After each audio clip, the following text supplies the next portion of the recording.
Welcome to Penrose Learning, where we make understanding easy. You begin by confirming the Roblox app is updated and your Android system is compatible. This avoids hidden bugs.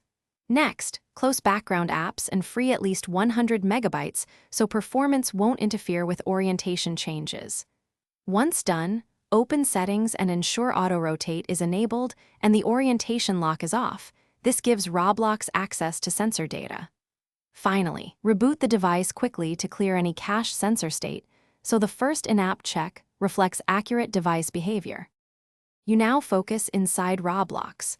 Open the app and navigate to Settings, then Graphics and Display. Change quality to automatic or lower it to half if you notice lag, because heavy rendering can prevent smooth rotation. If the client shows an Enable Rotation toggle, turn it on. Make sure full screen is off briefly to let the system manage orientation. Once these changes are applied, exit to the home screen and re-enter the game to let Roblox reinitialize with the new display parameters. You finish by testing rotation.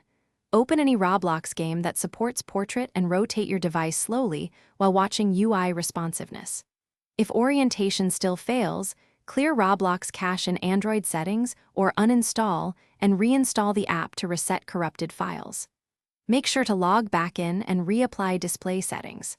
As a key troubleshooting tip, recalibrate or reset device sensors in settings, or test on another Android device to determine whether the issue is app-specific versus. Thanks for watching. If this was helpful, leave a like and consider subscribing. See you next time.